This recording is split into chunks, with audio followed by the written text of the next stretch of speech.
Welcome to Midweek Geek here on Geek Therapy Radio, and Apple's WWDC 2019 has come and went. It's Worldwide Developers Conference, and Apple gave its keynote.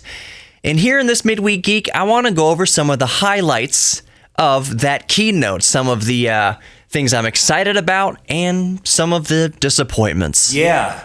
This is Geek Therapy Radio. What are we waiting for? And now your mental curator, Johnny Hamburger. Okay, so I'm going to go over some of the, well, I don't want to call them lesser points of interest. It's just kind of lesser points of interest to me because what we were all waiting for, and in fact I made a video about this several months ago about should you wait to buy a MacBook Pro here in 2019 or wait for any 2019 model MacBook Pros. We didn't get any new news about any sort of next generation MacBook Pro. Now, recently the MacBook Pro all across the board did get iterative updates to the processors, including in the MacBook Pro 15-inch. You can now get up to 8 cores in the new MacBook Pro. Not the new MacBook Pro, the old the current model of MacBook Pro now comes with 8 cores. We didn't get the big redesign we were hoping for this year. That's yet to be announced. It was not announced at WWDC 2019, so I am disappointed in that. I wanted to see, among other things, and maybe I was semi-alone in this, the MacBook Pro 13-inch, I wanted to see it a little thicker. I wanted to see the 15-inch a little thicker as well for thermal design to handle the thermals so they don't throttle so much in a Pro device. But I wanted to see dedicated graphics in the MacBook Pro 13-inch. Just nothing major, nothing huge, just kind of AMD's MX150 or MX250 equivalent. You know, NVIDIA has the MX250 in their thin and light portables, paired up with quad-core systems. So I wanted to see kind of the same thing in the MacBook Pro 13-inch. Just keep it quad-core, but add just a little dedicated AMD GPU on the side there to help with things, mostly video editing, photo editing, and maybe some light gamings. But we didn't get that. We did not get that, at least as of WWDC 2019. So here's what we did get. And I'm going to touch on this more as we go along. I actually kind of wanted to focus on this, was the new Mac Pro announcement. We've been waiting for years. Lots of us in the computer industry, especially Mac users, have been waiting for a new Mac Pro. The previous Mac Pro, aka the trash can, came out several years ago and it was outdated. It was very hard to update. Users wanted a new Mac Pro that you could update yourself, meaning you can put in a new hard drive, you can throw in extra RAM, you can update the graphics cards as needed, you can update the PCIe cards as needed. So the new Mac Pro allows all of that, but we'll get into that in a second. Let's start with the lesser notes of WWDC. So there were other things that were announced. These are just kind of my condensed list of things that, at least in my opinion, interested me the most. Okay, Apple Arcade on the Apple 4K TV now supports Xbox One S and PlayStation DualShock 4 controllers. That's amazing. It's in my backpack back there. I've got an Xbox One S controller, even though I don't own an Xbox One S. Actually, I have 2 Xbox One S controllers. One that I keep in my backpack at all times, and one that I keep paired with my HT PC at home, my home theater PC, which has a good graphics card in it. I do a lot of my gaming on my home theater PC at home, so I have an Xbox One S controller that stays at home, and an Xbox One S controller that stays with me wherever I am in my backpack. That's really good news that Apple TV and Apple Arcade on Apple TV now supports Xbox One S controllers and PlayStation DualShock 4 controllers. That's awesome. That is thumbs up, kudos for me. That's amazing. I'm very happy to see that.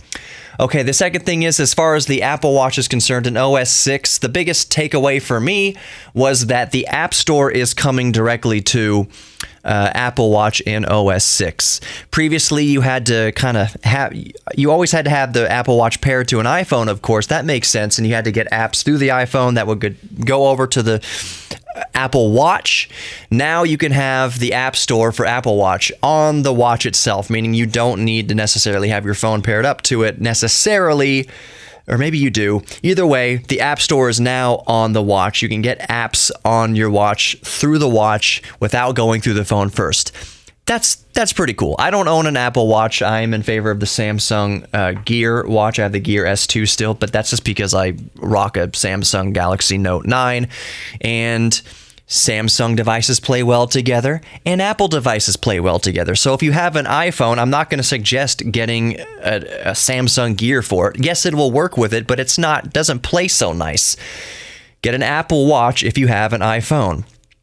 Okay, iOS 13, speaking of iPhones, the big standouts for iOS 13 to me were the smaller downloads. The apps that you download are going to be significantly smaller, and the updates are going to be smaller.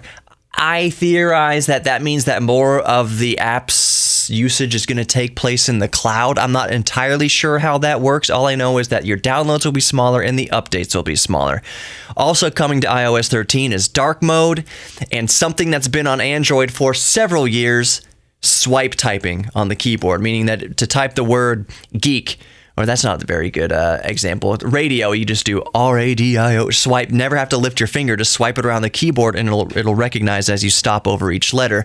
That's something that's been on Android for several years. Still cool that it's coming to the iPhone. I'm not necessarily knocking Apple for not having swipe typing. The other cool thing for us, especially in the radio industry, and of course all the consumers out there, is that Siri now has access to live radio through a partnership with iHeartRadio and TuneIn Radio and other various outlets. So iHeartRadio is now linked up with Siri, which is really cool. That means you can say, Siri, play Geek Therapy Radio on iHeartRadio, or on 10 p.m. Central Time Saturday nights, you can say, Siri, play KPRC 950 AM in Houston. And Siri will start playing Geek Therapy Radio for it as it broadcasts live in Houston. So that's pretty cool. You may be wondering what's going on with the iPad? How does iOS 13 translate to the iPad? Well, apparently they're doing away with that naming scheme from what I gathered from the WWDC, and they're just calling it iPad OS. So some of the improvements that come to the new iPad OS are improvements, thank God, to the file manager and memory stick support. If you plug in a memory stick to the Lightning port or to the USB-C port on the iPad Pro, you get much better support, and especially through the file manager of any external hard drives, what have you, connected through whatever port is on your iPad.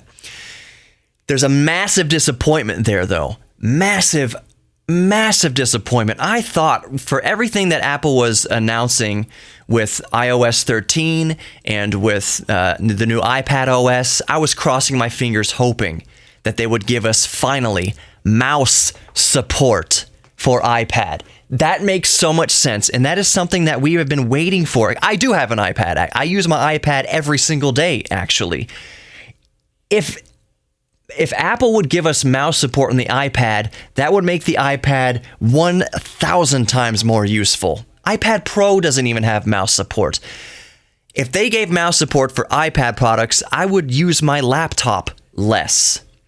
So they've improved the file manager. There's two things that we wanted for the iPad. We wanted an improved file manager, which we got, and we wanted mouse support, which we still haven't been given yet. Apple, please give us Bluetooth mouse support, at least for the iPad, please. Okay, so all of that aside, with the last few minutes here, I want to focus on what you were all waiting for, what we've all been waiting for, that most people in the computer industry have been waiting for: a new Mac Pro. They've announced the new Mac Pro, and it's a doozy on every level. And, well, I'll get to it in a second. So you can get the new Mac Pro with up to 28-core Intel Xeon processor. It comes with 6-channel, 12-slot, ECC-compatible memory up to 2933 megahertz, and memory capacity up to 1.5 terabytes of RAM. That's not solid-state storage. That is up to 1.5 terabytes of RAM. That's awesome. That is absolutely staggering. That's incredible. So the new Mac Pro comes with 8 PCIe slots and official support from most industry leaders such as Avid. Avid makes Pro Tools and Avid makes other pro industry software, video and audio editing software. So let's get into some details here. The 8-core Xeon base model starts at $6,000. $6,000 gets you in the door with a base model Mac Pro. And it's estimated that if you get this thing fully spec'd out, it'll cost you upwards of $35,000 for the 1.5 terabytes of RAM, for the 4 terabytes of bulk storage, for the 28-core Xeon processor. You're spending, you can buy a Tesla or you can buy a Mac Pro. That's where it's at now. If you want to get the other big deal is the new 6K monitor. The new 6K monitor, 6K resolution monitor it alone starts at $5,000, $4,099, $999, plus $1,000 just for the stand. That means you can get the display by itself for $5,000. If you tack on an extra $1,000, you can get Apple's stand for it. It's just a piece of metal. It's just $1,000 piece of metal. The new 6K display is called the Pro Display XDR. XDR stands for Extra Dynamic Resolution, and it's available this far. Okay, so all in, let's say you want to get the new Mac Pro and the new Pro Display XDR. That means you can spend upwards and over $40,000 for a new MacBook. For a new Mac Pro setup with the new Pro Display XDR monitor. I am not, hear me on this, I am not denying the howitzer cannon power of the new Mac Pro. That is a staggering amount of power and such a cool container, I'll say, the cheese grater container, for lack of a better description. Very cool, not doubting the specs and the modular nature of this, meaning you can have an upgrade path as you go along. You can swap things out. You can upgrade. We haven't had that in a a Mac Pro for quite a while now. That's great. That's great. That's great. The Pro Display XDR is a phenomenal monitor as far as color accuracy and pro use. Undeniable. 32-inch, 6K resolution, color accuracy, and certified by all sorts of different codecs. Amazing. All of this, the Mac Pro and the Pro Display XDR is available in the fall. If you want to spend up to $40,000 on a new computer setup, you can, starting in the fall of 2019. So I'll get back to that in one moment. The last thing I want to say that they announced at WWDC 2019 is some cool new features for Mac OS Catalina on MacBook Pro. So the new Mac OS is called Catalina, and for the MacBook Pro, the coolest feature to me is called Sidecar, which turns your iPad into a secondary display next to your MacBook Pro. That's awesome. Right now, I've been using, just with my Windows PC, an app called Duet Display, which is really cool in itself. But to have official support now, as far if you're a MacBook Pro user, to have official support with an app called Sidecar that wirelessly, does it wirelessly? Let me double check on that. I will annotate it if you're watching the video. I'll annotate it below. But it turns your iPad into a secondary display to your MacBook Pro. That's really good. No qualms about that, Apple. That's awesome. The ridiculous thing is that Logic, the audio production program, now supports over 1,000 audio tracks. Let me tell you something. If you're in a professional environment and you're getting up to 1,000 audio tracks, you're fired. That is extremely inefficient. That means you don't know what you're doing. 1,000 audio tracks? I can't even picture an orchestra arrangement that would need 1,000 audio tracks. I know what they're saying. They're just saying that there's all this overhead means that theoretically you can support over 1,000 audio tracks. Should you have a project with 1,000 audio tracks? Nobody on earth should have 1,000 audio tracks open. I'm not even going to speculate how many maximum tracks a professional should have open, but whatever. That's a whole nother can of worms argument. Okay, so here's my final thoughts on this, and I'm going to stick to the Mac Pro here. I've heard a lot of complaints, and I have been the first, I will admit, to keep Apple honest, I'll just say. To call Apple out where I see Apple needs to be called out. The 2018 MacBook Pro throttling issue. Apple deserved to be called out on that. You can spend almost $7,000 on a laptop and not get the performance that you were promised after spending that much money. It throttles down to barely sustaining base clock when you're advertised 4.8 gigahertz across all 6 cores. Ridiculous. Apple did deserve to be called out for that. Even though it wasn't 100% Apple's fault, I do concede that. A lot of people are complaining, obviously, and understandably, about the new prices for the Mac Pro, that it starts at $6,000, and fully spec'd out, you can spend over $35,000 just for the computer itself, not talking about the $5,000 Pro Display XDR. A lot of people saying that is astronomical money, which I do agree.